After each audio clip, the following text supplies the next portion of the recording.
Hey Sugar, I'm Charmaine, creative of Purposely Petty. Thank you for joining me each week as I welcome guest hosts who have managed to bring pettiness and courageous honesty in precarious spaces. Now, if you're unashamedly brave, navigating tough spaces, or just plain old petty when you have to be, then this is a safe space for you. But remember, being petty without a purpose is just plain old me. I'm purposely petty, baby. I don't care. I feel like this is knowledge. This is free game. So y'all need to be taking notes. Take notes. If you are in the Purposely Petty audience, you need to take notes. If you need some help with revenge, just DM me because I've done a lot. I can help you get there. Let me put her stuff on the screen. So y'all can stop playing. The other thing is, like, if I'm in like business friendships and stuff and things fail, or you do something to me like steal my information or whatever, I like to buy your domains. Yeah. Whatever your business name is. I have watched her do that, and it is funny every single time. Whatever your business name is, you do something to make me mad, you will not have the website. Or you can have it for a small price of $1,699. So I own now probably like 85 domains. I took my you have to get to the place where you realize, you know what? This ain't it. You know what? This really ain't it. And it's nothing wrong with me saying this ain't it. Regardless of if you have kids, regardless of if you put in 10 plus years, whatever, 5 years, 3 years, 6 months. If it ain't it, baby. And it ain't no need of you staying around hoping, like y'all said, like that baby daddy gonna propose to you, because he's not. Okay. With them diamond chip ring, people always say, I want a Proverbs 31 woman. I want a Proverbs 31 woman. You know, I want to be a Proverbs 31 woman. And you know how we've been taught that. But over the summer, I started to think, well, what type of man covers or elevates a Proverbs 31 woman? What is a Proverbs 31 man? Like, what position did he hold in life? What type of environment did he create for his wife, for her to be propped up and to be praised? Full stop. What type of environment did he create for his wife? Full stop. Yeah. Let's go there. There you go. What did he do? A week. Get it together, bitch. That's what. And it's sad because people then come to you and say, well, you shouldn't be that type of way, or you shouldn't do those type of things. But this is who I am. Mm-hmm. Why should I have to change my spirit because there are leeches out here who want to drain my spirit? You just gotta vibrate higher. You gotta vibrate so high that you get rid of all the stragglers. That's it. And I did. And that's when I feel like I met the person that I'm with now. Like, I was like, girl, you cannot be vibrating that low, that you out here crying over a nigga who worked at a paper book factory. He out here binding books, and you write books. Girl, that we're not accepting. Yeah. God is for everybody, regardless of if you don't agree with their lifestyle choices or what. He is for everybody. He's for everybody. And we're not in the space as a whole to just for everybody to come, because then if they don't subject to your ways of thinking and your cliques and your, you know, if they don't take on the form of how we do over here at Pentecostal of praise, you know what I'm saying? Like, what? Yeah. POP, that's how we do. Like, no, why have we become gangs? That is comment. And then people are coming up and they now y'all arguing and you arguing, everybody got stuff to say, and there's discord amongst the body of Christ, and the world looking at us like every week you posting something dramatic about the church. Now, why would I want to be a part of that? Why? I wouldn't. I'm in the church, and I don't, and a lot of these people, I don't even want to go to your church. So, I mean, much less truthfully, honestly, disrespectfully, don't even want to pull up at your edifice. I don't. Like, stop doing that. All right, it's almost time for Purposely Petty. Y'all need to get ready, because I'm ready. This is cutest. I'm going to look every time. Every Thursday, I'm going to be cute. That's about it. See y'all in a little bit.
Happy Thursday, y'all, and welcome to Purposely Petty with your host, me, Charmaine. Do you see the new look? I don't have a wig on this week. I don't have my wig. I got my braids. I'm in the spirit for Juneteenth. I got my I am my ancestors.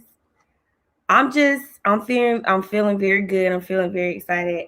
I'm also excited, y'all, because today was the last day of school for me. I do not have to get up and virtually teach in the morning. I can do what I want. I can finally live my life like I'm supposed to be living. Anyway, if this is your first time ever watching Purposely Petty, welcome. Tonight is going to be fairly interesting. We are doing episode 23, not just a baby daddy. We do have Father's Day coming up, so happy Father's Day to all of the fathers. If you are you see my braids. I mean, shout out to Hair Her Way, Portia Wilson. Book her if you want your stuff done. This is custom color, baby. None of my braids look alike. They're all looking different. So if you want some bomb and you around Winston-Salem, hit her up. But yes, happy Father's Day to all of the fathers that are watching and or that may be listening. I hope you have an amazing day and that you are treated well. For all the fathers who are doing just what they're supposed to do, being a father, loving, nurturing, guiding, and all the things that fathers do. I'm thankful to my father, who probably is not watching. He might watch it later, but happy Father's Day to my dad, who has taught me so much about perseverance, endurance. I want to change my view right quick. Yeah. Perseverance, endurance, being strong, being a warrior, being independent, how to take care of myself, going after what I want, all the things that my dad taught me. I'm just super grateful for all those things because it made me the amazing woman that I am today. And I'm pretty dope. So yeah, if you are just now watching Purposely Petty, we do our announcements right here in the beginning, and then we do some in the middle before I introduce our special guest. I'm so excited. We got a guest from Phoenix, and I think Justin is in Maryland, up around that area. He can correct me when he gets up here. And then I got one of my favorite cousins, Brooks. Y'all, he is super funny. He came on me and Junior's show last year and had everybody like dying laughing. So I'm just really, really excited about tonight. This is the third, episode inside of the new series, A Peek Inside of MANCAVE. So we're getting like real conversations that men have, and we're just getting a peek inside of it. I want to, sometimes women, we can make assumptions about how men think or how they view things. And this just gives them the opportunity to clear the air in a safe space. So make sure you go ahead and share with all your friends. If you're watching on YouTube, thank you for watching. Go ahead and subscribe. If you have not subscribed yet, go ahead and do that. My YouTube channel is Always Charmaine. You can also go and subscribe to my website at alwayscharmaine.com. And also, if you're on Instagram, go follow me over there too. I do way more things on Instagram than I do on Facebook. You learn a lot about me and what I got going on over there. I think, let's see, is there anything else I need to tell y'all before I introduce these amazing men? Oh, yes. So if you know someone who is going through a really tough time, I do have the breakup toolkit breakup. It's like a micro luxury self-care box for folks going through a breakup, separation, or divorce. I also have a support group on Facebook under the same name, the Breakup Toolkit. Breakups are hard. Separation is it's a murky type situation, and divorce is even crazy sometimes, even if it's amicable. So this just gives you a space where it's people who have been through what you've gone through or currently going through what you're going through, and they can just bring you advice, encouragement, love, a safe space for you to vent, for you to be yourself. We do things with self-care. We do things, with financial goals. We do things if you're trying to buy a house. We're also planning a trip before this year is over. So, it's just a space and a community where you can just be yourself with no judgment. That is the Breakup Toolkit, and then you can find it on Facebook. Just type it in where groups are, and you'll find us. So, Boom. I will do the rest of the announcements a little bit later. Right now, I'm gonna get these men up here so we can get into these conversations. So I'm gonna all of them have extensive bios. I didn't get Brooks, so I'm gonna let him introduce himself. But I'm going to just do a portion of their bios, and then I'm gonna let them, introduce themselves or say the rest of the things that they have to say. Here we go.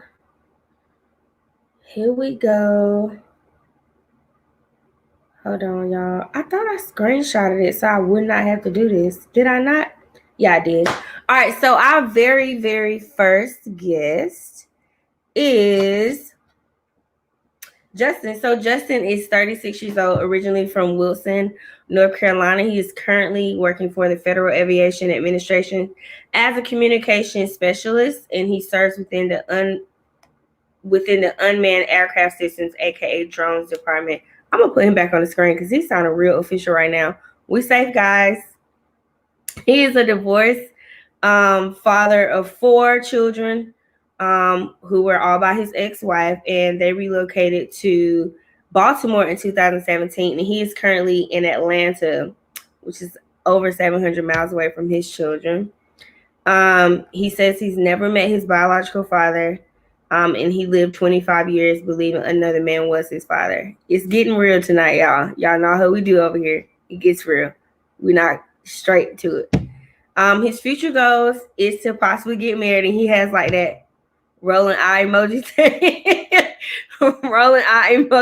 beside it. So I don't know. He wants to obtain his bachelor's degree, and I'm gonna let him pronounce what that is. Is it geospatial? I said it right?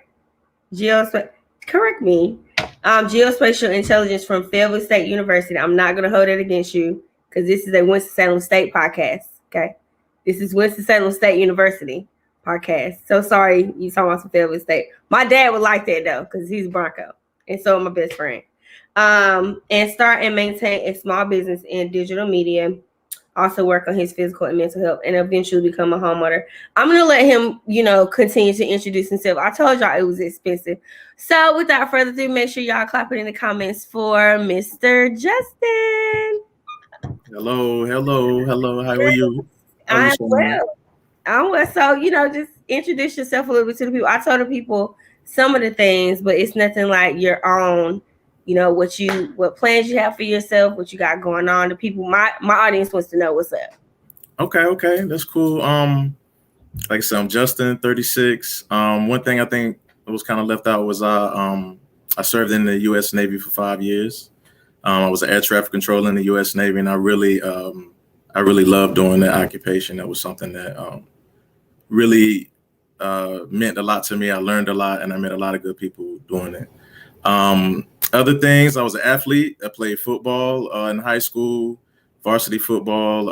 I used to announce basketball games as a sophomore, junior, senior in high school. I used to be a PA announcer for Fike High School varsity basketball as well.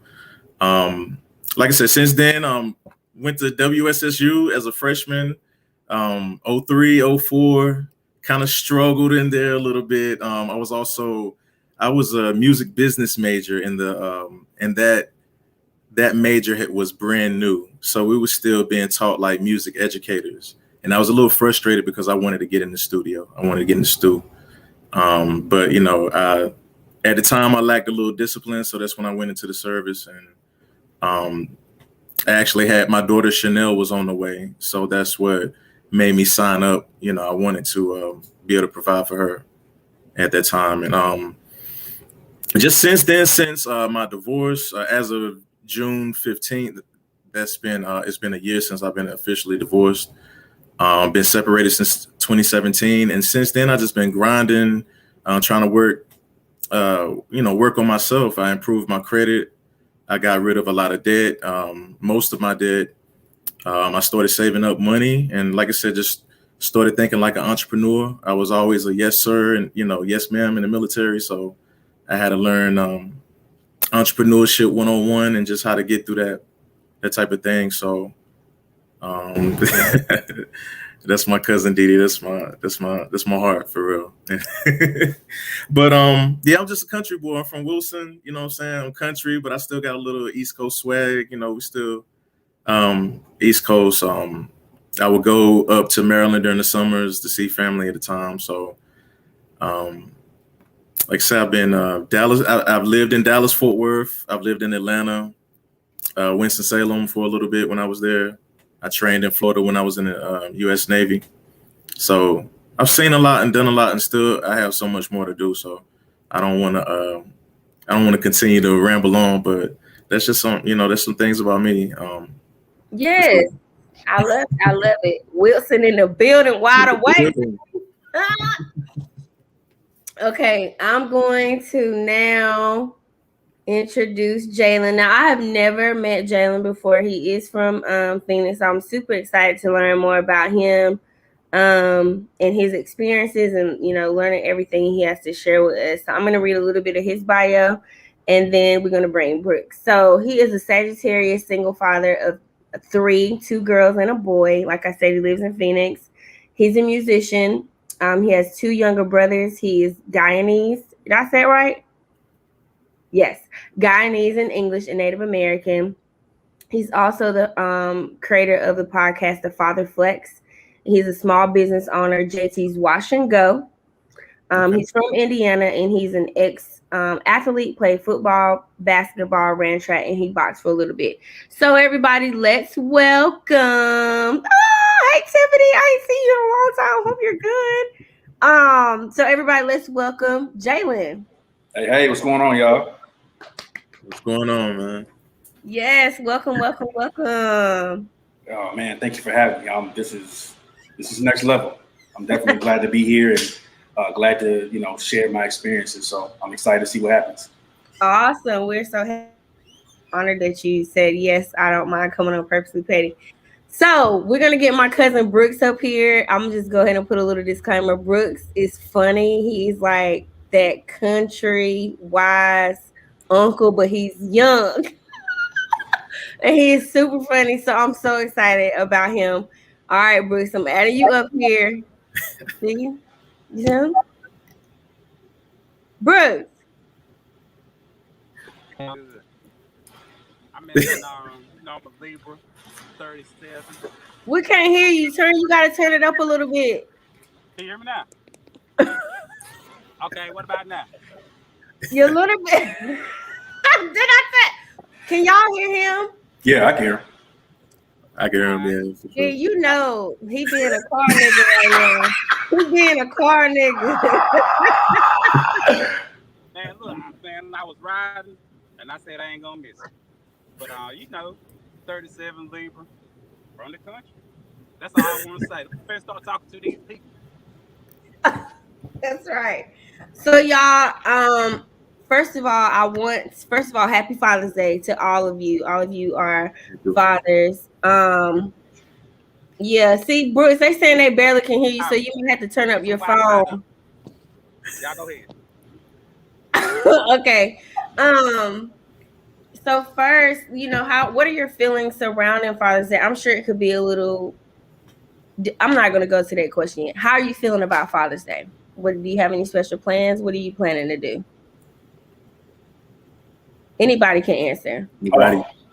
Honestly, I'm just spending the day with my kids. I'll definitely be taking them to church. It's a Sunday, so that's definitely a thing that we do on a regular.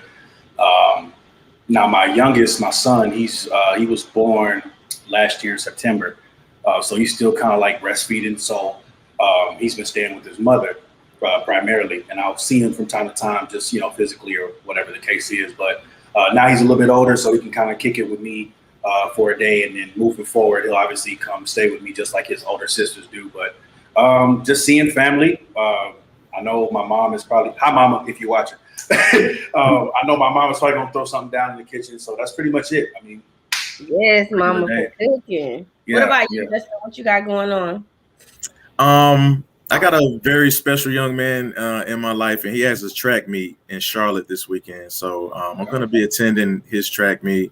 Like I said, I am 700 miles from my children, so I'm just hoping that I'll be blessed with a phone call or at least be able to get in contact with them and speak to them. They love on me and I love on them right back. So, but I'm definitely looking forward to, going to the Queen City, and it's a big deal track meet. I think it's a state as far as a big deal in the state in Charlotte. So, so I'm looking forward to attending that. Awesome. And love and light, I hope that does happen for you as well on Father's Day. Brooks, what you doing for Father's Day? What you got going on? My cousin, Diddy cussing you out. I want you to know. Huh? I said Diddy's probably cussing you out because we cannot hear you. Oh, it's 2 D Grams up here. Yes, that's better. Shout out to the D Grams up here. It's 2 of them. But what are you doing? Yeah, man. I treat every day like Father's Day. Okay. I like that. For sure. You got to get by some Wi-Fi, sir. Man, I'm on some Wi-Fi. Diddy said you on that Fort Run Wi-Fi.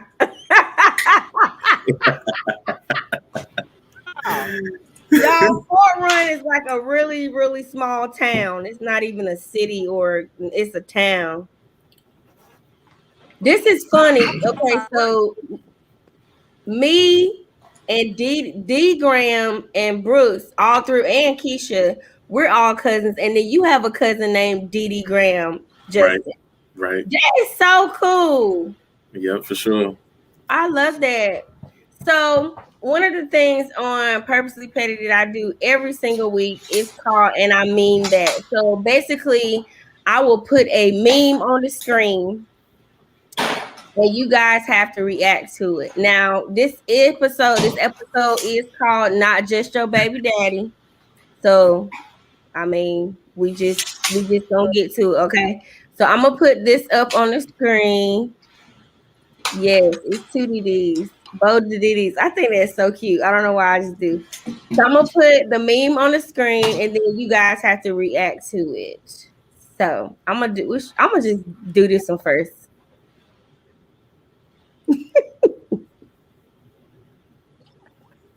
Now, these memes they're not my thoughts, because first of all, I don't have a baby daddy, but these are things that float online, and I pretty much find them, and then you have to react to it. So, Mom, if you're watching, you know how I am. Just okay. My baby daddy, a bitch. Hold on. My baby daddy, a bitch. No long quotes. He just a bitch, and it's a laughing place. Keep 100. Now, a lot of women, they'll repost something like that. May even say something like that. So when you see that meme, I'm gonna go with JT. When you see that meme, what goes in your head? First of all, don't ever call a grown man the B word. I'm not gonna say, because Mama, I'm pretty sure you watch it, and I'm not about to get knocked out because you heard me say that word. I'm gonna get a text, but I was reading, so it wasn't me saying it. No, I never. I think that's a for sure no. We can't call women the B word. I don't care what happened between you and that. I think it's just disrespectful. That's disrespectful. I don't know any other way to put that. It's almost to the same level as getting spit on. Like it's almost the same thing. But it happens. So why do you think that disrespect happens? Like, what is it that? But people who have their children and they're no longer together, it gets so low that it resorts to that.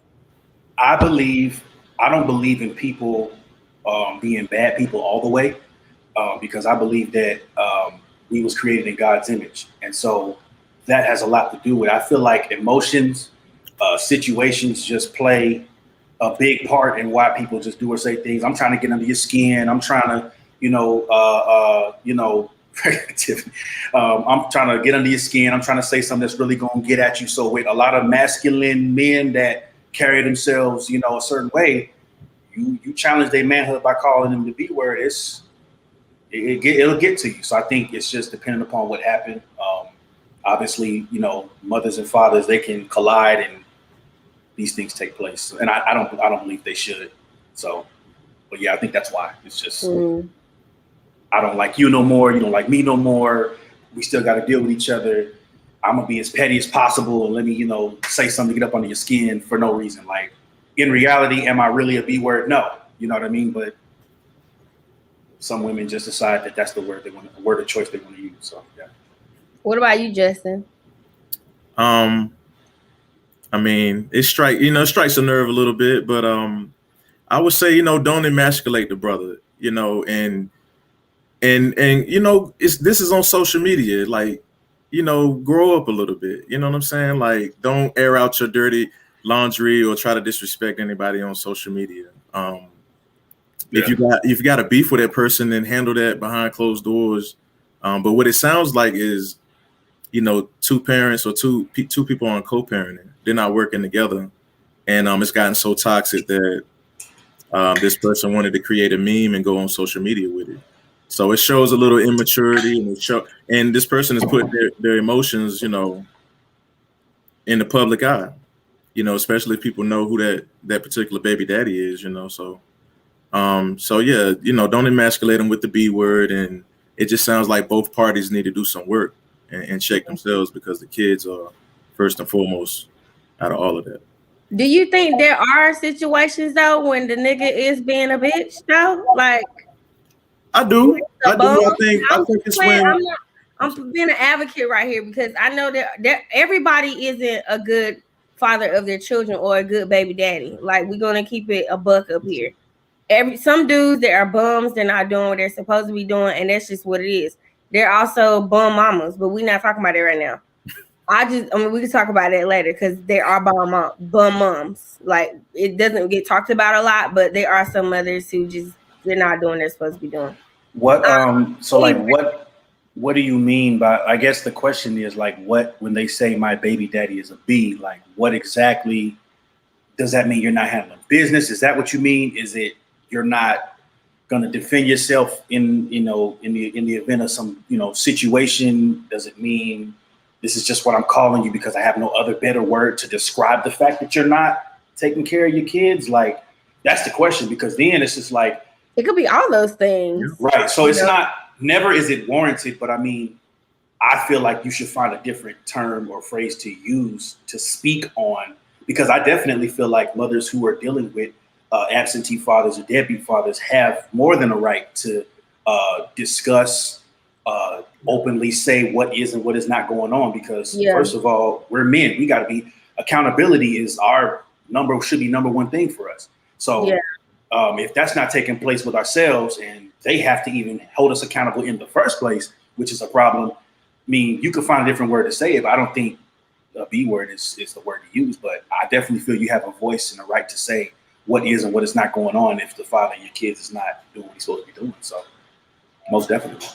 I think socially, if a man is not providing for his child, then that he's already the B word. You see what I'm saying? Like, he's already classified in that category. And I think somebody that's mad or bitter can take that and run with it and take it to the next level. But men, we have to provide. We have to show up. We got to put in the work, or somebody else is going to do it, or somebody else is going to, in a detention center or formatory school. Like, you know, it could go. If you're not in your child's life, then they can go down a wrong path, or they can, feel neglected and not be who, they should, be at their greatest potential. You know what I'm saying? Facts. Yeah. I think that love and that affection and that attention and hope, and you know what I'm saying, growing them up with some tough love and accountability, I think that also is what molds a man, what grows a boy into a man. So yeah, we have to be accountable. We have to be in our children's lives, and we have to make a presence, or automatically you're automatically in that category. And then, I mean, let's talk about child support. Even child support, if you're not holding up the financial obligations, I know a lot of sisters that won't even take the men to court over it, because either they got a record or they just don't want to put the court system as the middleman between the child getting what they need. So You know, so I do know a lot of sisters that want their men to step up and do what they're supposed to do for the children, no matter what happen in the relationship. Right. Sure. Ma Carla, she said publicly handling it though would not make the change occur. First of all, producing a child does not make you a great parent. What are your thoughts about that? I agree. Yeah, you have, it's work. It's an everyday decision to get up, go to work, hustle, do what you got to do for your kids. You know, at one point in time, to people who are married, you know, this was for an entire family. You know, things happen, things don't work out all the time, and now it's you're doing everything for your kids. And I can tell you firsthand, I've had to make a lot of adjustments, transitions, moving from one place to the next, going from one job to the next, starting my own business, just different things to make sure, you know, my kids were set, calling several different daycare providers. You know, at one point in time, I didn't really have to, I had to deal with it, but not to the same degree where it's just me now, you know what I'm saying? So, and like Justin was talking about the court system too, that's another big thing. I had to do a lot of research. There were a lot of different laws, rules, regulations, things I just didn't know because I didn't have to deal with it before that. But it's a decision every day. So no, it doesn't make you a parent because you produced a child. There are deadbeat fathers who take off. There are mothers who leave their children on doorsteps. I was reading an article now. I saw it on Facebook, so don't catch me lying, but I saw it on Facebook, so I read it, and there was this article that was basically talking about how in Arizona, there's something called a baby box, to where it's kind of like, you know how you go to Walgreens and get a prescription, and you don't actually ever, when you're going through the drive-thru, you never go inside and grab it. You go through the drive-thru and they like open the little drawer and they put the stuff in there. So what I was reading was babies are getting put in these baby boxes, and somebody's on the other side. They take care of them on the other side, take them, and that, I was like, whoa, that blew my mind. But no, it doesn't make you a parent because you just produce a child.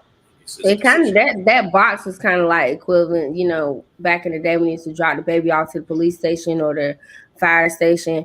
I have like mixed thoughts when it comes to that, because I would much rather the child be dropped off. At least, you know, the baby's going to be cared for and not neglected. But I mean, the fact is, everybody is not maternal. Everybody is not paternal. Everybody doesn't have those feelings where they naturally can care for someone else other than themselves, or that they want to be a kid. There's some people who got kids that they really didn't want kids, but they got them and they kept them because society is making them feel like they needed to keep them, and then they don't treat the child with the love and the nurturing that the child needs, and then that child grows up, either repeats that cycle, or it's like more trauma and trauma and trauma and trauma piled up onto their next relationship with whoever they decide to be with. So it's like a catch-22. It's like, yeah, I'm kind of glad the box is there. I'm thankful for adoption because there are parents who are naturally parents, but they're not able to, you know, naturally bring forth a child, but they'll love that baby regardless. So I don't know. It's just it's a catch-22. Like I said, it's moms who don't do what they're supposed to do either, just like their dads. But I mean, why do y'all think moms don't really catch the slack as much as a dad? Like, it seems like you guys get a lot of pressure to do whatever it is that you're supposed to be doing. Whereas in a mom, she kind of, nobody really goes hard on deadbeat moms. Well, one thing I want to say as far as dads is I feel like our generation of men did step it up, did set the bar a little bit higher than the fathers, you know, the fathers that birthed us. I feel like this generation of men, at least my circle and a lot of the guys that I grew up with, college, high school, military, I know a lot of guys that are in their children's lives. And from day one, a lot more than we saw as far as, you know, we're all 80s babies. So that era was just crazy, drugs, racism, you know. So I think that this generation, the 80s babies, the 80s baby that have grown into fathers, I believe that they have stepped it up and they're doing a lot better than the previous generation. Statistically, right. That's true. It's way. And you see it a lot. I mean, dudes are flexing on album covers and on social media with their kids, man. It's always meant something. It's always meant everything to us, and I hate that we have a bad rap that we don't love our children. We don't want to take care of our children. I think just we as Black people, we are naturally nurturing people. We've just gone through hell, and some people, mental health and all that other stuff gets in the way. But long story short, or to go back to the other part of your question, why do I feel like moms don't get the slack? Because when you grinding and you going, and you're doing it all alone, it's kind of like only God can judge me. It's kind of like, I kind of grew up in a generation where the mother was celebrated on Father's Day as well. She's the mom and the dad. So a lot of, I've seen a lot of women of that day do it by themselves, and they just, it's kind of like, I'm going hard for my children. I'm doing everything I possibly can with what I have. It might not look like you wanted to look, or like you can't judge me. You can't disrespect me because I'm doing the best I can with what resources that I have. You see what I'm saying? So sometimes I feel like they get off the hook a little bit because they are taking on everything, and most people have some type of sympathy, or they want to put them in a better position so that they can be able to thrive and be able to do more for their children. But I think just taking care of the kids by yourself, frustrated, dad's not providing or not bringing any income in or anything like that to help with the children, it creates some frustrated women who just has a chip on their shoulder, and it's them against the world, them and their children against the world type of attitude. Yeah, I think that kind of goes to what Destiny was saying. Women desire consistency in all things, especially parenting. Single motherhood is hard. The term could have been used out of frustration. However, I would not put that out there on social media.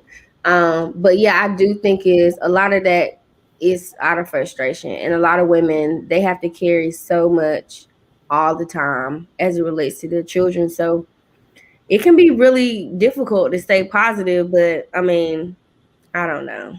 I think social media is a big problem too. I feel like, like Justin was talking about, like I'm not trying to call you old or nothing, but in his generation, I'm a 90s baby. I was a 90s. Okay. Yeah. No disrespect. 93.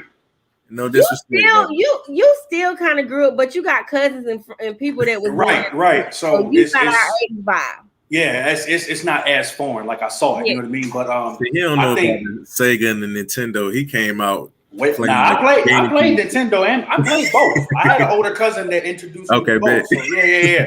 I'm a little hip, but PlayStation 1, PS2, that's my era. You know what I mean. So that's But anyway, I think social media was a big problem. It is a big problem. Whereas back in the day, before social media was a real thing, you didn't have social media as an outlet to voice your concerns or opinions or whatever the case was. It's definitely, even when I was a kid, social media wasn't nowhere near what it is now. Technology has just keeps going up. And so I think that's a big reason why, fathers get the bad rap now, because now everybody has access to seeing, or at least hearing or reading about, well, my baby daddy ain't doing this, my baby daddy ain't doing that, and this, that, and the third. It's like, now we can see it. You can post it, you can take screenshots and post screenshots up and all type of stuff. You can post a voice recording of an argument y'all had, or I see a lot of people, especially in my generation, first thing they do, pull that phone out, go on live, Facebook Live, Instagram Live. Oh, you ain't this, you ain't that. Just a lot of toxicity. And I think that's another reason why, because now if I'm feeling some type of way and I'm a woman, I can pull that phone out and show my entire following, however many people that may be. I can show them how you are a B, or you ain't SHIT, or the stuff that you hear. So I think social media is a big reason why. And them sisters are probably gonna back her too. They're gonna support her and inbox, but so a lot of hype comes with that too. Yeah, I really feel like I can't flex about any frustration on social media because I'm not gonna get any likes or any responses. But if we do it, we're gonna get dragged for doing it. I don't know about that because I'm not saying 100%. It's not 100%. I've seen a couple situations. I'm gonna tell y'all about two. I've seen a couple situations where the guy would talk about, and he would go live about how his baby mama wouldn't let him see the kid, or she wouldn't bring the kid outside, or, you know, she would do something crazy, especially if she got her new dude there, and they would both start flexing. Everybody would really be on the father's side, especially if she's being a fool, you know. And then I've heard of situations which ended up in something tragic, where a guy was like really, really upset because he wasn't being able to see his child, and he went downtown Durham and he killed himself and was, you know, and all that stuff. So it's like it's extremes, you know what I mean? Like, it's extremes, and I'm just like, what pushes somebody? That's my thing. And I think my cousin D said it, that fathers need to know their rights as a father, because a lot of men, they just don't know what their rights are, and having to fight to be able to see their kids, you know, in and out of child support court, family court, so many things. And a lot of guys, they deal with things just because they just don't know. So my question to you guys is this question: do you think it's important for men to hold other men accountable for being bum fathers?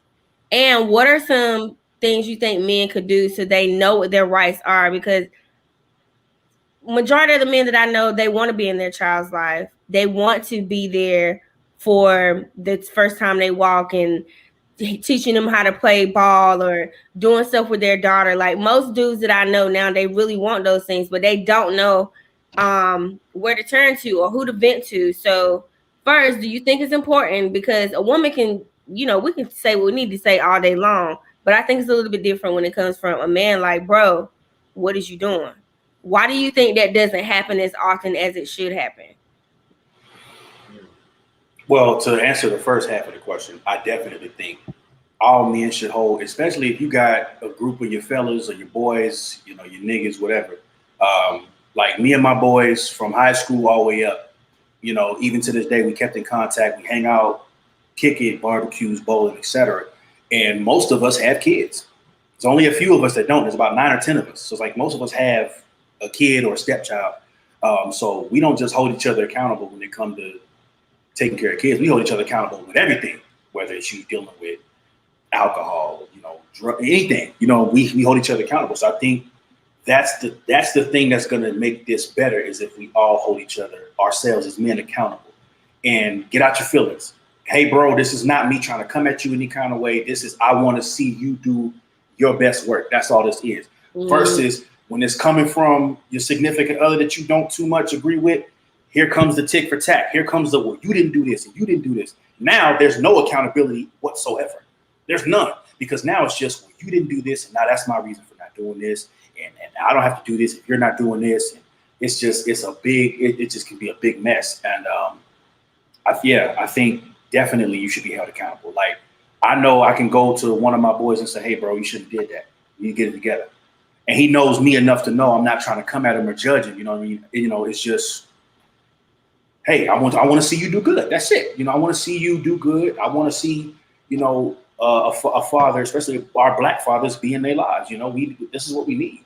You know, so you don't grow up and have more people. I saw a fact. There was like a thing I was reading, and the ratio between women to men was like 7-1, and that's because of incarceration. That's because of just not being able to see past the 18th birthday because of gang violence and stuff like that. These are, not having a father can lead you into that. Me, I had my pops. Regardless of what was going on between him and my mom, I had my pops. He was at mostly every football game as far as I can remember. And I'm one of the blessed and fortunate ones. Some of my boys don't have that same story. Even came to practices after a long 8-hour day of work. You know what I'm saying?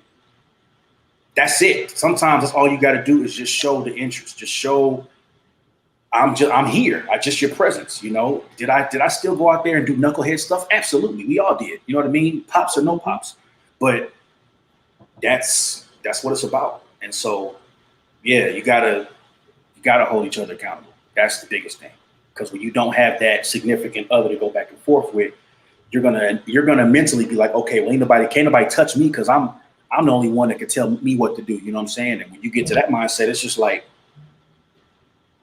can't nobody tell you nothing. There's no point in trying to talk to you. So that's true. And I'm not gonna, I guess, say a lot of the same points that my man just said. I just really keep it short and sweet with my brothers, and I just let them know that the babies are watching, the kids are watching, they're paying attention. Yeah, they're paying attention to your actions, and I'm also like, why try to play damage control years later? Oh, I'm sorry I wasn't there, or like, be proactive and not reactive. Don't wait until they're teenagers. Don't wait until they got a chip on their shoulder, or if they've learned how to get through some of the hardships of life to try to start showing up then. Like, I don't want to be that father that has to play damage control 10, 20 years later because I wasn't trying to be present. I wasn't trying to show up. So just like I saw in one of the comments, show up. And as far as the system, one thing I hate to hear all the time is I see a lot like, oh, y'all not really trying to fight for your children.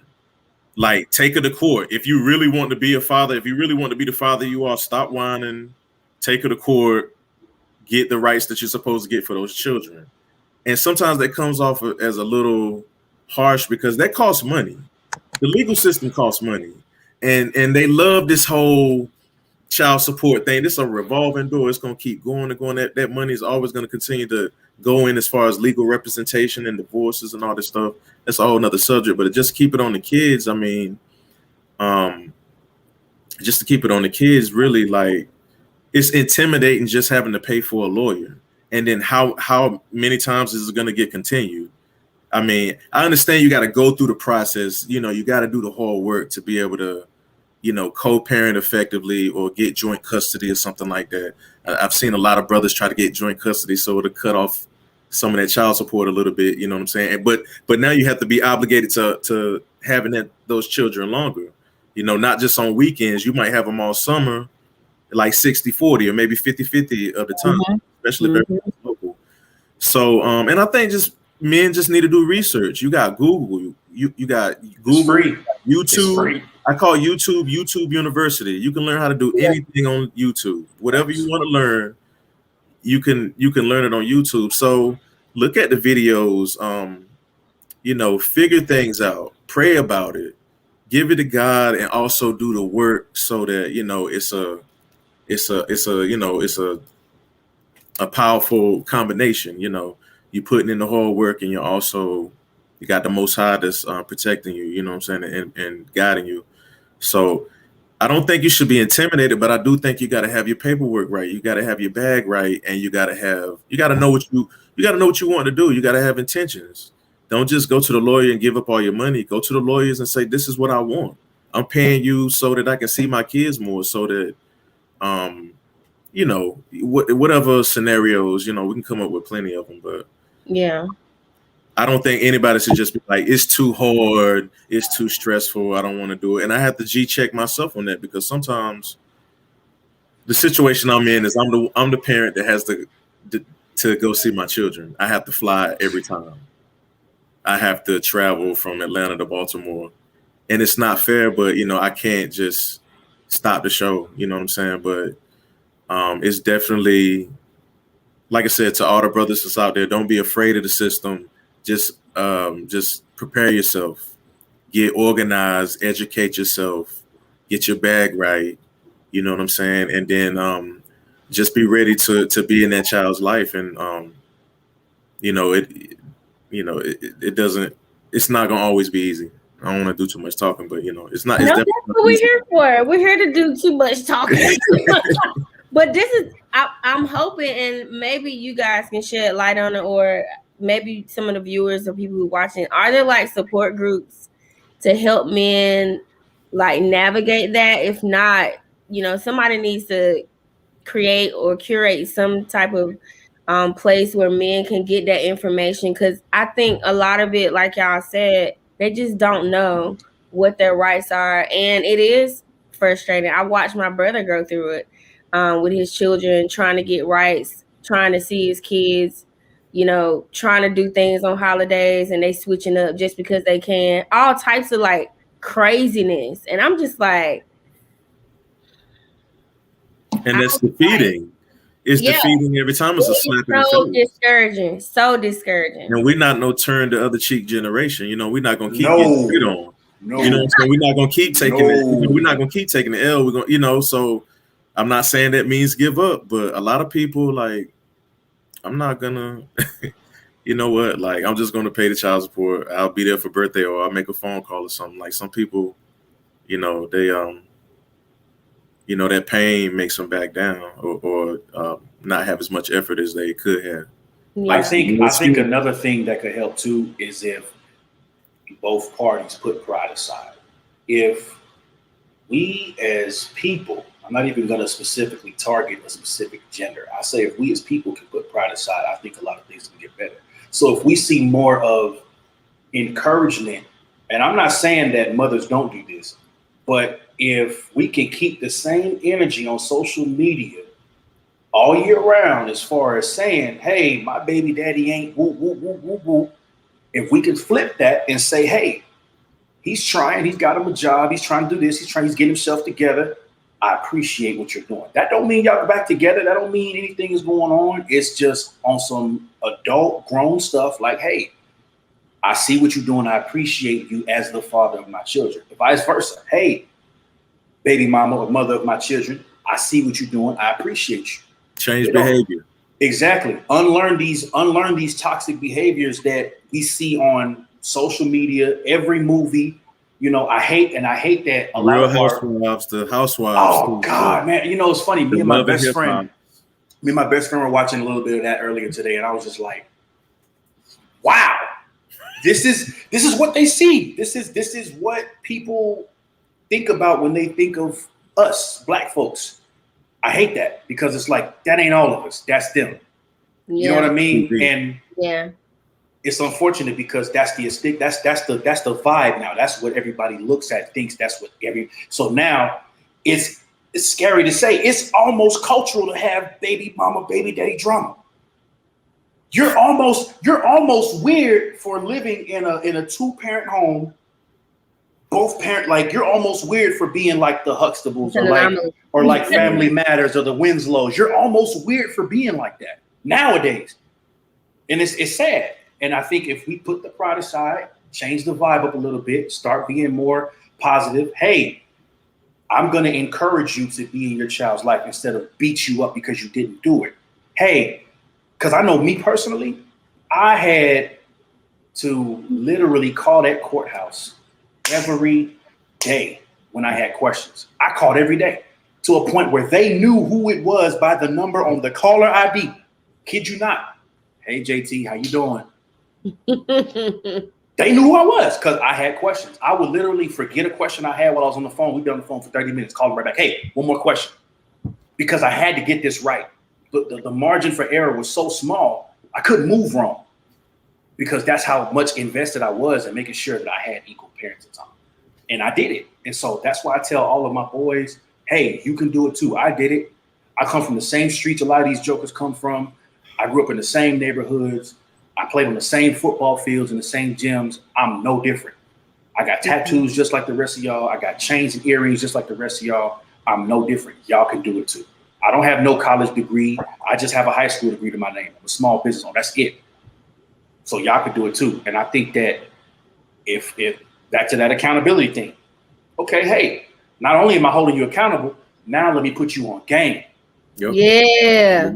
Right? Because it's more not than just you need to do, right? It's more than right. You ain't doing what you're supposed to be doing. It's right. Like, let me put you on game now. I'm gonna tell you I'm not gonna put his name out there, but one of my boys is going through it bad with mother's kids. His kids didn't let him come see the baby at the hospital, didn't let him put the name on the birth certificate, ain't met his son yet, crazy stuff. And only thing I did, I said, bro, I'm going through not the same exact thing, but I'm going through as far as the process of getting, joint custody. Call this number. I'm telling you, they'll answer you. They will pick up every time. It wasn't just, all right, bro, you got to fight now. All right, this is what it is. Now it's time to knuckle up. No, let me put you on some game. Here's the law library. Here's the document you got to print out. Here's what you got to fill out. Here's how you fill it out. I told him, I said, pull up on me. We'll sit down, over some drinks or whatever you want to do, food, drinks, whatever, on me. Sit down and we'll just go through this stuff. Let me help you. We don't have enough of that. We don't have enough of our people just helping our people. We don't have it. Yes. I feel like more men would really fight if they had a brother just like you did with your friend. Be like, bro, I went through this. I'm still going through it, but I'm gonna teach you what I know. I'm gonna show you what I know, and we'll figure it out together. I think because a lot of men, they just get, first of all, men get beat down already in the world. Okay. They already got a lot going on. And then you got to fight for everything, especially black men. Black women, we fight hard as hell. Black women, all of us, black, period. If you black, you fight. Okay. You just got to fight for everything. All my life, I had to fight. Period. You know, you just got to fight for so many things. But I feel like if we have each other, again, holding each other accountable, and then giving each other resources, because I ain't never been the one that's like, oh, I ain't gonna tell them what I got going on because they might get it quicker than me. It's not about that. It's about the bigger thing that I think somebody said. The children are the ones that's gonna suffer in the end because, you know, you trying to have pride and you trying to have whatever it is that we do sometimes when we get in our own way. So I hope that whoever's watching this, maybe you'll get inspired to create something for fathers. I try to get my brother to, he was like, bro, I got too much going on. He's like, I'm entirely too busy. I can't do it. And he was by the time he got it, he was a little beat down from the process himself because it's so intense. It's a lot. And then if you got family who's like equally involved and they want to see the kids too, like one side of my mom's side, they didn't see, you know, some of my brother's children hardly at any holidays, at any birthdays or anything because, well, it's mine. I'm just like, sis, you didn't have them you had them 7 years in a row. We can't get them once. You know what I mean? Yeah. So it's like everybody, and then you got kids that grow up and they don't know one side of their family.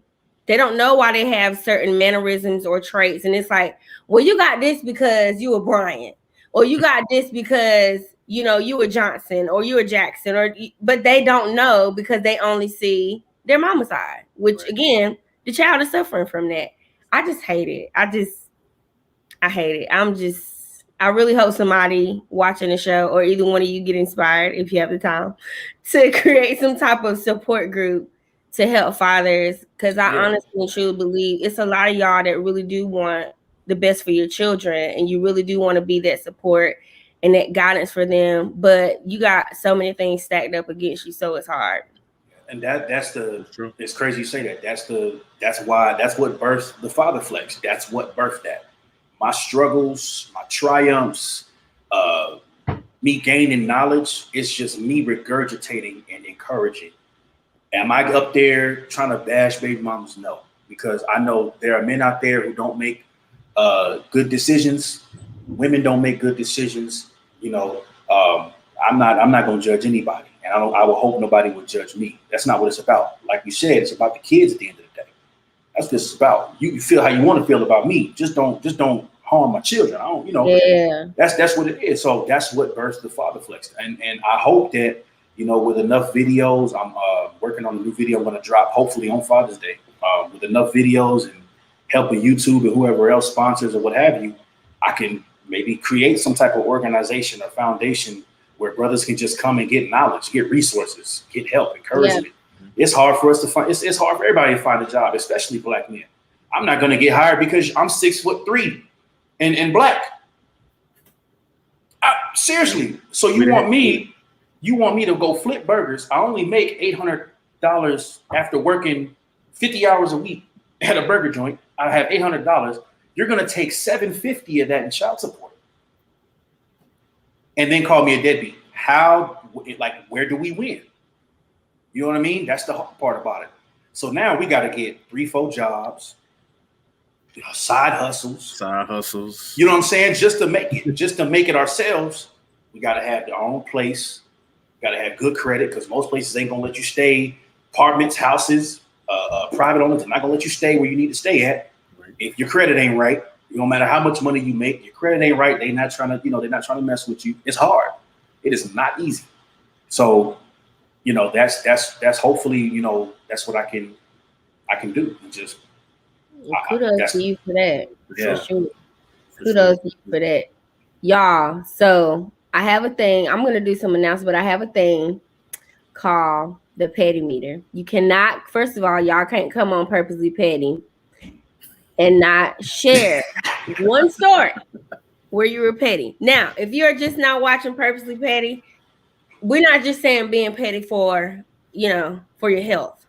If you're not being petty with the purpose, you're being mean. I believe, because I am a strong advocate for pettiness if it's warranted, okay? Mm-hmm. If somebody is doing something to you and they're continuously doing crazy stuff, you have a right to be petty back. That's just me. Everybody could be wrong. My viewers know what's up. Purposely petty, you being petty with a purpose, okay? So I'm gonna give y'all a little time to think of what is the pettiest thing you ever done. I'm gonna give you a minute to think while I give everybody these announcements. Think of one of the stories. Every one of my guests that has ever been up here on Purposely Petty, they tell stories, and it's always funny to hear the pettiest things that somebody's done. So while they're thinking, everybody else, woo, if you would like to be a guest co-host on Purposely Petty, please DM me. I love having conversations. I love meeting new people. Matter of fact, this is my first time meeting JT, and I love him. He's intelligent, smart, and I'm just so excited. So if you feel like you got some fun stuff to talk about, or you got an idea for a show and you want to come up here and shoot it, like, DM me. I'll talk to anybody. So if you want to be a guest co-host, come and do that. I'm also the author of a book, and I got another one coming out later this year, Confessions of a Broken Church Girl. It is available on alwayscharmaine.com, and it's also available on amazon.com. Oh yes, if you would like to promote your brand or your business, you can DM me that as well, and I would definitely talk about you. Matter of fact, I want to talk about my nails. Aren't they dope? They're very dope. I know. So these are by an amazing, beautiful Black queen in Winston-Salem. I think it's called Queen's Palace. She's here in Winston-Salem, and amazing customer service. Y'all need to hit her if you want to get your nails done. It's like amazing. The next thing is, if you are trying to get that body tight, like me, I'm on a continual quest to get it right. My brother has a company called the Fat Blasters. It is a virtual workout program. You get free meal plans. You get daily encouragement. The supportive group. It's everything, and you get guaranteed results. You do, because sis face is real plump around February, and it's slim. It's coming down. Okay. So I'm gonna play that little video, and then after the video with the Fat Blasters, we're gonna talk about how petty JT and how petty Justin may have been.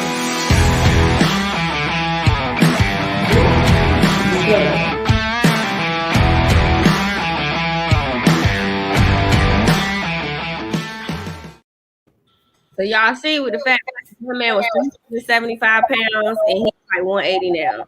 All natural. No shakes, no pills, no surgeries. That man did the work. So he knows what he's talking about. Okay. Yes. So if you are trying to lose weight, you can DM me if you want more information regarding that too. And I'll hook you up. It's super affordable. Like, you're not gonna find anything like that. And I think this week is free registration. So if you want to sign up, hit me up right now. You can do it on Facebook or Instagram. Let me give y'all my Instagram real quick. Always Charmaine. Everything is always Charmaine. So hope it wasn't too fast. If it was, I apologize. DM me like, girl, what was you talking about? I'll give it to you. But I feel like I can talk fast now because school is out and I'm talking to adults and I'm not talking to 7th graders, so I don't have to be slow. I can do whatever I want. I'm so excited.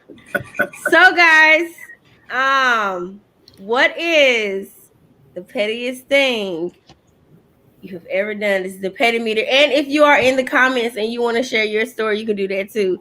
We've had some crazy stuff, all types of crazy stuff. Funny, but I mean, they did what they had to do. So, who wants to go first? What's the pettiest thing you ever done? I'll let you go first.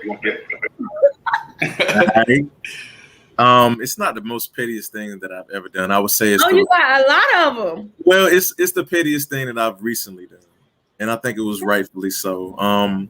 Bumping heads with the ex about the children and the child support, and I got tired of turning the other cheek, so I held up that child support payment. I held up that check for a little while. You see what I'm saying? For an extra 7 days, I held it up for a work week. You know what I'm saying? But I had people in my life that kept me accountable and said, that's not true.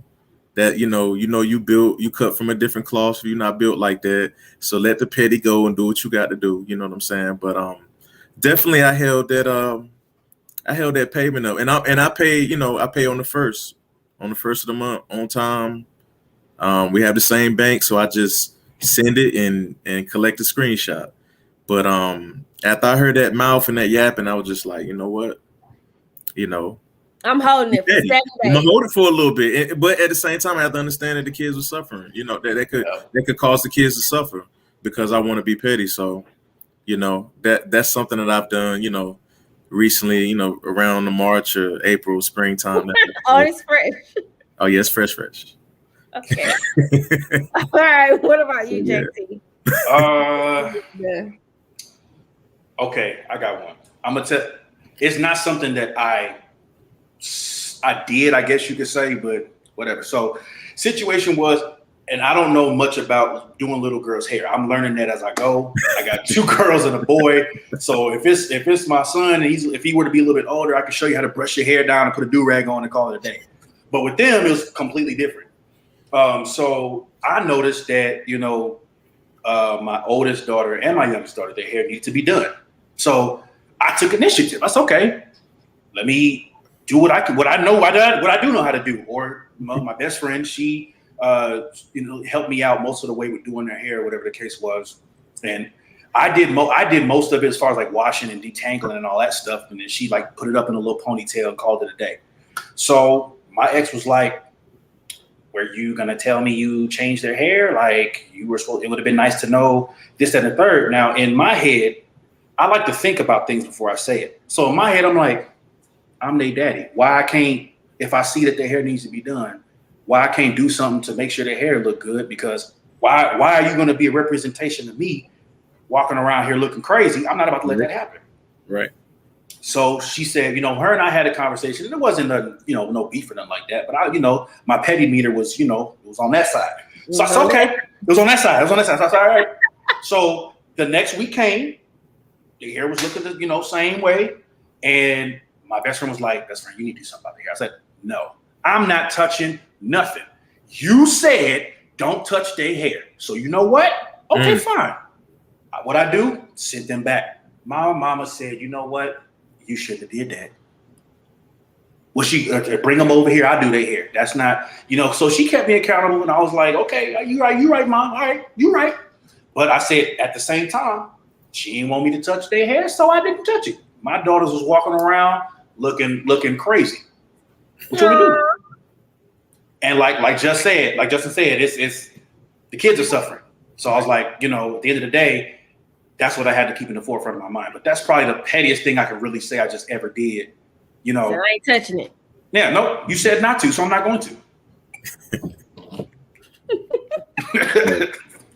Jesus. Yeah, for sure. Those weren't too bad. I think the worst ones I heard was instead of slashing all 4 tires, they only did 3. So the person couldn't get insurance to cover it. And then another one. That's smart. That's so smart though. The other one, she only took off one of his tires and put it in her garage and then helped him look for it. Dang.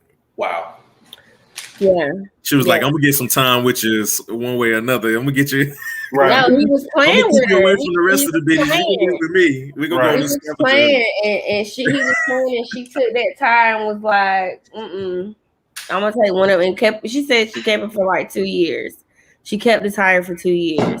And then just folks doing whatever it is that they gotta do. Yes, crazy. That's on another level though, for sure. That's another level. So we're gonna go to. I have like two more things, and then I'm gonna let y'all go. This is a question it could be a little touchy, and I want everybody to reflect on it too. If you're a guy in the audience, I would love to hear your answer. So, how has your relationship with your own father affected how you parent your children? I kind of. You can take a minute. We can talk about the good, the bad, the ugly. Don't matter. It is what it is. For me, I learned a lot. No man is perfect. So I learned what to do and I learned what not to do.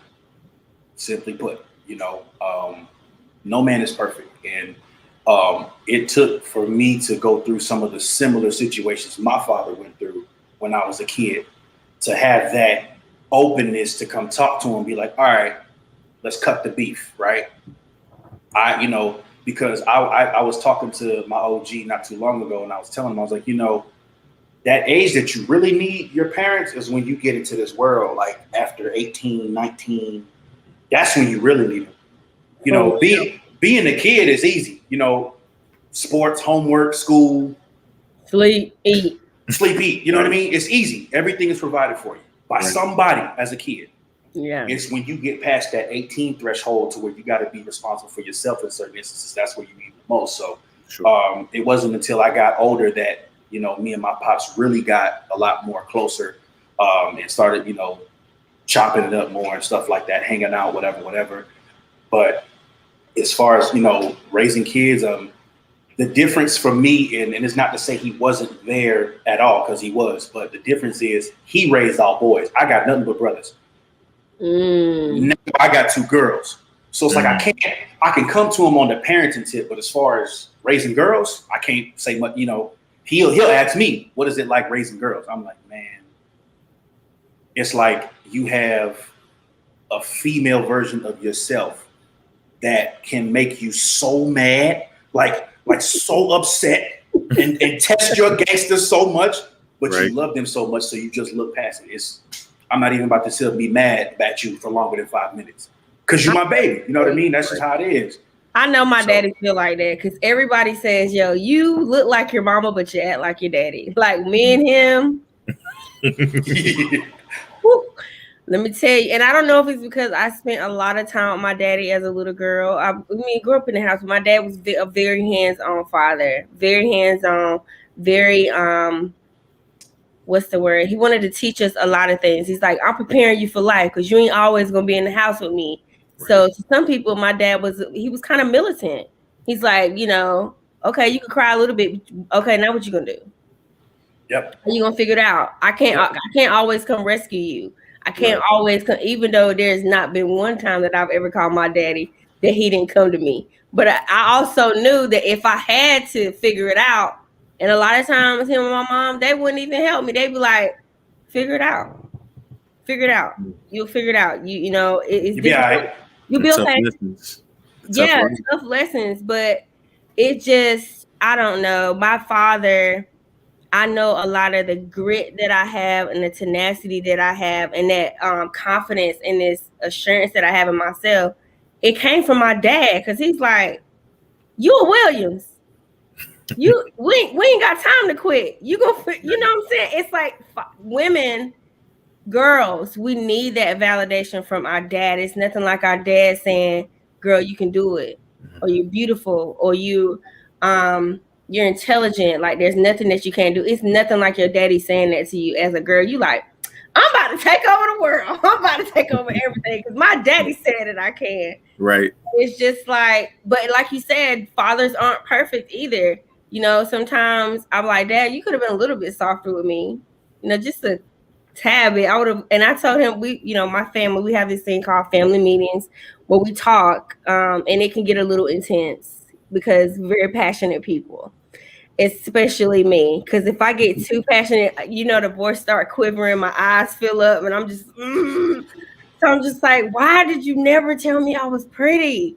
Like, why didn't you ever tell me that? You told me I was strong and I was a warrior and there's nothing I couldn't do, but sometimes I wanted you to just tell me I was pretty. And he's just like, I thought I did. It's like, no. And I'm 36. I carried that for 30 something years. It bothered me but it never came out until we were having that meet. And then my daddy, like his petty self, after we finished the phone, he's like, "Good night to my beautiful daughter." I'm like, yo. Like, you didn't even see, you missed the whole point. But he heard me, he heard me and he understood where I was coming from. So I just love that father and daughter relationship when it's there. And I grieve and I hurt for women who don't get to experience that, because it matters. Like, no matter how society try to put it up like it doesn't, but the validation and the love that your father can give you is unmatched. Like, there is nothing like it. So I didn't even mean to go off on a tangent like that, but it kind of on my end, truthfully, I never met my biological father, and that's a whole nother subject for another day. But me going through that made me really want to be in my children's lives, and I grew up watching the Cosbys. The Huxtables was pretty much like what I wanted to mirror my life to be. I wanted to have that same thing. And they also had a big support system. The grandparents, like the in-laws, the everything. It just was always, that's what I always envisioned for the Black family for me. So I really was engaged with in my children's lives, and homework, haircuts, try to do my daughter hair, that type of thing. But I just wanted to give them something that I didn't have. I wanted to give them something that I didn't have, and that meant everything to me. And I knew that I would grow and learn different ways of how to love on them and teach them and discipline them as I went along. But I do want to shout out my late grandfather, Sylvester Stalls Jr. And he passed away in 2009. But he was really one of the only true men in my life that told me what I was made of, and just let me know that I was a strong individual, and that I could that I had the brains and the heart to persevere through certain things. And he was one of the reasons why I went into the military, because he told me that I could do it. He told me that I could make it through it, and I had the heart. I had what it took. And also football coaches. I had some football coaches that just in my face, just taking me outside my comfort zone so I can produce and be able to just get over personal hurdles. And I don't think if it wasn't for me having football coaches in my face in high school, I wouldn't have been able to take it in boot camp. I wouldn't have been able to, go away leave home, leave the country and go out to this big world and try to make something of myself. So I think, the coaches, my granddad, those relationships just made me have integrity, built some substance within me so I can be able to give it to my children and provide for them, and just love and nurture them, and grow them up to be prosperous young men and my daughter, a woman. So yeah, definitely had some father figures that some men that stepped up that was not my biological father. So shout out to them. Shout out to Coach Jones, Coach McGee. Shout them out. R.I.P. to Coach McGee. But yeah, just a lot of different people. And Coach Jones is Caucasian, and he held me accountable. I love him to this day. So definitely some good people in my lives, and there's and just relationship with my brothers, just relationship with my day ones. I mean, then some of them are fathers, some of them aren't fathers, but we build off of each other, and meet each other where we are in our lives, so that we can be successful at whatever we're trying to achieve. So I do have some solid brothers in my life: Alex Avery, Torrey Thompson, Victor Bullock. You know what I'm saying? I have some really close friends and family that like I said, that hold me accountable, saying you're being petty. Get to work, get this bag, work on yourself. Yeah. So I don't want to get too far off the subject, but definitely just the effects of not having a father, and just the roles of what men have been in my life, it gave me a lot to be able to give to my own children. So now it sounds like that's beautiful. It is so beautiful. I know my girls is like, this is just great. Women, we are excited and just it just does something to our soul when men are holding, especially Black men, are holding themselves accountable in a loving and nurturing way that honors growth and vulnerability. And you guys are just, y'all are doing it. Like, kudos to you for doing the work, because you sound healed. You sound like you've done a lot of things so that you are not bitter, so that you are not making decisions out of hurt and out of anger. And I feel like a lot of dudes, they do move out of being mad, like, and angry. And because they don't have that loving environment that it sounds like both of y'all have with your friends or with people that held you accountable growing up, like, this is who you can become, or this is what you can do. So I just salute y'all both for doing it, and the men who are watching that are doing what they're supposed to do. I'm just blown away. I'm so thankful. I'm gonna hug my daddy harder on Sunday. I'm gonna hug that man hard. I just saw him yesterday for my mom's birthday, and he was just like, you know how your parents look at you and they just proud of you, whether it's your mom or your dad, and they're just looking at you like, you know, that smile, they ain't showing no teeth, and they just like, I got my dad. It's a good feeling. It is a great feeling. Yeah. It's like, you know, they're proud of me. They love how I turned out, regardless of the crazy stuff that we all go through sometimes when we're trying to find our way. But, we figure it out.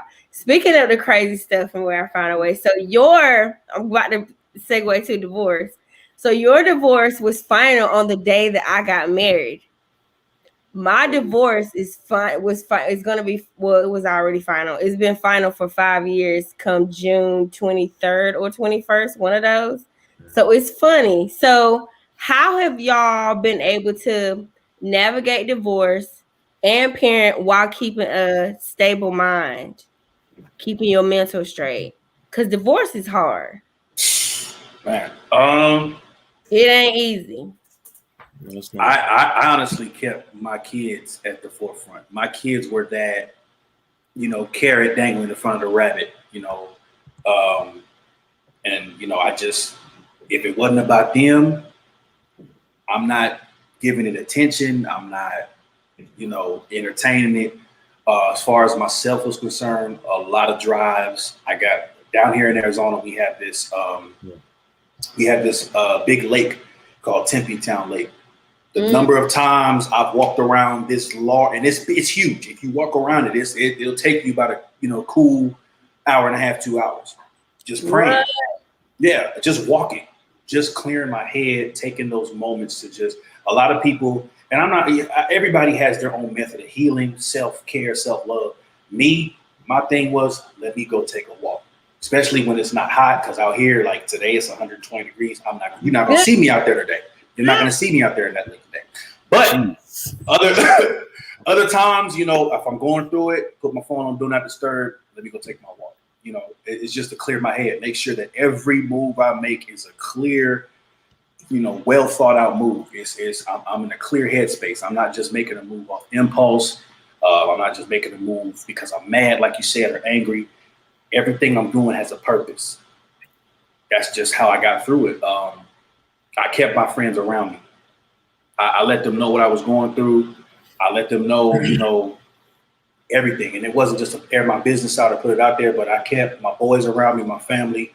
My best friend was a big person that kept my head on straight. She like, hey, forget all that. You gotta get these babies. You gotta get these babies. Let's keep it, let's keep it moving. All that other stuff you want to do, because, our minds wander.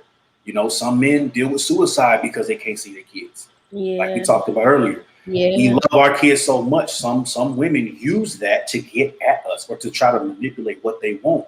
And the whole time on the other side of things, you don't know what this man is thinking about doing or dealing with.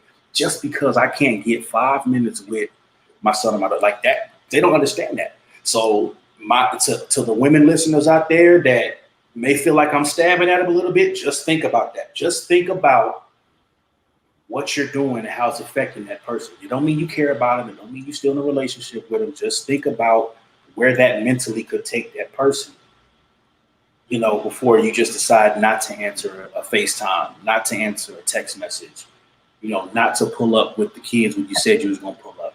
These are things that shouldn't happen because, again, if the father, God forbid, takes his life or if something happens to him, now you're going to have to live with that for the rest of your life. So you're either going to have to tell your kids that you purposely kept them or lie the rest of their life and not tell them what really happened.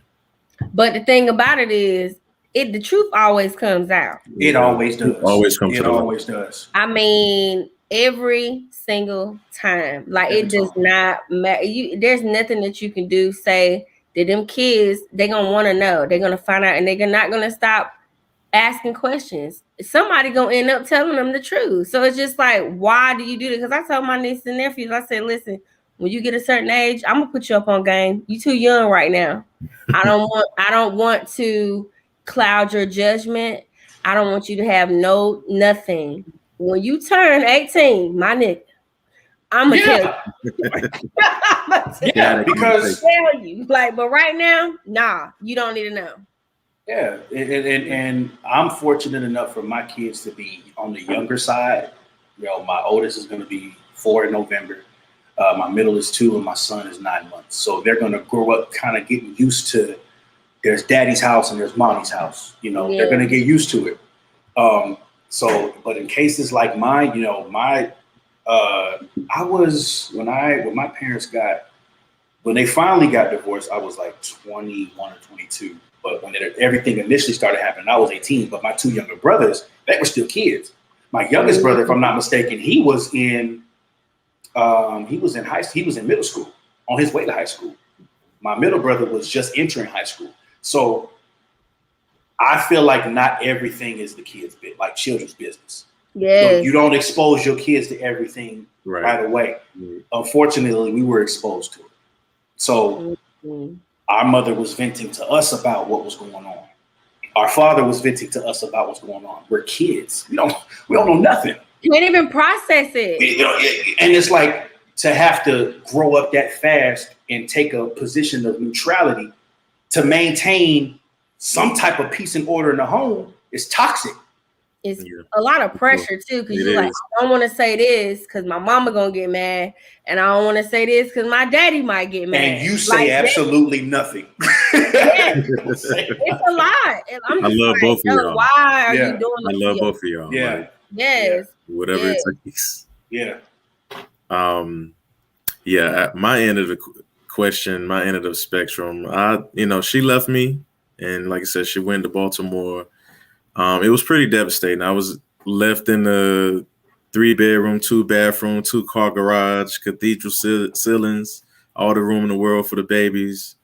And so there was some times where I had some dark thoughts. I didn't attempt anything, but there was some times that the devil was trying to, push me over the edge and trying to make me, I'll show them. I know how I'll get back at them or everybody that hurt me and that type of thing. But one thing I did hold on to is just, being a veteran. There's supposedly statistically, there's 22 veterans that commit suicide every day in this country, American armed forces veterans. So they say on average it's 22 a day. So that was a statistic, and that was something that was really near and dear to my heart because I didn't want to be that next statistic. And like I'm out here, I'm trying to thrive. I want to eat. You know what I'm saying? I'm trying to make it to the next level.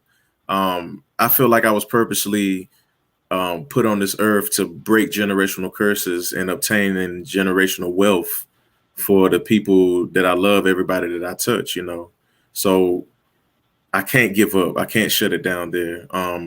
But it definitely was very difficult. And also I've been with, I missed my daughter's birth because I was in training school. I was in the Navy training. So after you go through boot camp, you train for your job, you work for your job. So I didn't see her live birth. But I met her when she was 2 months old, when I was able once I graduated and I was able to come home. So I met her at 2 months old. But all my boys, I got, my daughter's my oldest, and then 3 sons. The last 2 sons are twins. So I saw all of them. I saw all of them born. And I was there from beginning to end. Like I said, diaper changes, checkups, haircuts. I mean, you name it, homework, spankings, celebrations. You name it. If we didn't have at the time I was struggling, I didn't have everything. We would go old school country and bring out the hose pipes and the water guns and the water balloons. We just there was just a point where we just didn't have a whole lot, in the situation that I was in. So just having all of that taken away, it was pretty devastating. It was pretty devastating. I don't think I ever felt like a failure. Well, I felt like a failure during that time, and I felt like I took a tremendous L. And that's kind of what I go through in my life now. I'm stretched between, I'm in Atlanta, majority of my family is in North Carolina, and then my children are in Baltimore, and I'm stretched in all these different ways, trying to, get love, affection, learn, grow. Like I said, my support system is all over the place. Whereas most of the time, mom, dad, baby mama, children, y'all all in the same town, or at least in the same metro area. You know what I mean? So that's something that I wrestle with, and that's very tough for me. And by me being digital daddy, talking to my kids like we're talking now, it lost some of the luster. It lost some of the like I said, the substance, and actually being there. Like you were saying, your parents smile at you, and you know what it is. You know what it is. They don't even have to tell it to you, but they look at you and they gaze in your eyes, and they smile, and they're showing you that they're proud of you, and you know it. You know what that look means. That means so much more. Just to be there, high five, hugs. Like you said, I need to tell my daughter that she's beautiful more often as well. You know what I'm saying? So, I'm all about putting in that work. I'm all about putting in that work with the kids. And other children that don't have, what I'm saying? When I mean other children, like underprivileged children, giving back to the community. Serving as a football coach or a counselor, mentor, any of these things, man. So like I said, just going through those things just added to my testimony, and I'm still climbing up those mountains now. But at the end of the day, like I said, it was devastating. I've always wanted to be in my children's lives, and I just feel like it's a requirement. It's mandatory. You know what I'm saying? And my last point is, I served in the military, and that just takes a certain level of commitment. And so I can't just give all my commitment to my comrades and Uncle Sam. I have to provide that same commitment to my children and to my family. And so that's why it just always meant so much, because that was the reason why I joined in the first place, so I can be able to provide for my babies, So it was a lot. It was a lot, and it's something that I still wrestle with today. But I'm stronger every day, and God got me. I know God got me. Yes, He does.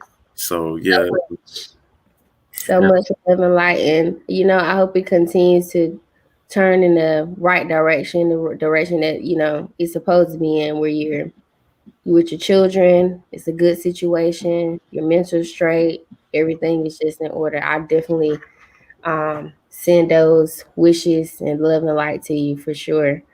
So y'all, we're coming to the end of Purposely Petty. This has been so good. First of all, thank you so much for agreeing to come and be a part of my series, A Peek Inside of the Man Cave. Thank you for being so open and honest and transparent, and just it was a breath of fresh air, to have every man that has been up here so far has been so open and honest, and I'm just loving it. I know my phone gonna blow up when it's over, because it's been happening every week. It's like, girl, who is that? I'm glad he need to talk to my baby daddy. He need to, like, it's for sure. It is so good every single week, and y'all just brought it again. So people who are watching, we're going to be right back here next week. The series ends next week. A peek inside of Man Cave. So bringing my girls back, bringing my girls back. I might even, you know, at some point I'm gonna have to call on y'all again to do like a battle of the sexes or something. That's kind of like the next thing that's in my head. So I'm down. Yeah, let's do it. Bring y'all back. Let's do it. Have to bring y'all back for that. Thank you for watching, Lynn. So y'all, every night, I mean not every night, but every show, I always ask my guests to leave the viewers with the word of encouragement. We never know what each other is going through. Honestly, we can post, you know, the good stuff, semi bad stuff, depending on how transparent we are, but we never know what everybody's going through. So for me, I like to end it with us giving, or you guys giving some type of word of encouragement, something, you know, to help people get through the rest of their week. It is Thursday, but we got to make it through the weekend. Father's Day might be difficult for some folks. You know, some people has lost their father or lost their father figure. Some people may not be able to see their children. So many things. So if we could just give them a word of encouragement and let them know that they are not just a baby daddy. They are a human. They matter. What they have to offer this world is important. They are valued and they are loved. This is mine. You're valued. You're loved. You're honored. Everything that you contribute to society and your family, your children, your job. This is for everybody, not just fathers, but mothers, sisters, aunties, all of us. We all have something that's significantly ours, and that's our lives, the things that we give to people, how we love on people, how we make people laugh, how we're there for people. Aside from all those things, you're valued and you matter. There's nothing that you can't do. There's nothing that you can't accomplish. If you say this is something that you want to go after, go and get it. Don't let nothing stop you. I don't have this. I don't have that. You have breath and you got your hands. My dad says this all the time. What you got may not be a lot. Use what's in your hands. Use what's in between your brain. Yep. And if you don't know, I think Dave said it too. Pray and ask God to give you wisdom on how to get it, whatever it is that you want to get. He would do it, whether it's in a dream. He might speak to one of your kids. He might speak through a commercial. He might speak through the trees. You don't know. But something will come in spirit, be like, yes, this is what you need to do to get X, Y, and Z. So keep an open mind, keep an open spirit. There's nothing you can't do. I love you, and I hope you have a great weekend. So I'm going to let the guests give you their words, and then we're getting up out of here. I'm gonna say this. Just always wake up in the morning and tell yourself you got the juice. You know, wake up in the morning and show yourself that same love that you want to be shown to you from another person. And then lastly, just keep going. Block out, have tunnel vision. Whatever goal you're trying to reach, whatever obstacle you're trying to overcome, just keep going. Don't give up and don't stop. And then remember one of my favorite scriptures, Philippians 4:13. I can do all things through Christ who strengthens me. You can do literally anything. And then the second favorite, and I actually have this one tattooed on me, Romans 8:28. And we know all things work together for the good of them that love God, that are called according to his purpose. That's my favorite, bro. It's my favorite because everything is not positive. Everything is not every day is not good. But if you remember, everything that's happening is for a good cause. Everything's not happening, to you. It's happening for you. If you believe that, there's nothing you can't do because God got that safety net right behind you when you're about to ready to fall. And so you just keep it pushing, keep going, and just, remember those scriptures. I'm gonna do something a little different. I'm gonna break it down in between the brothers and the sisters.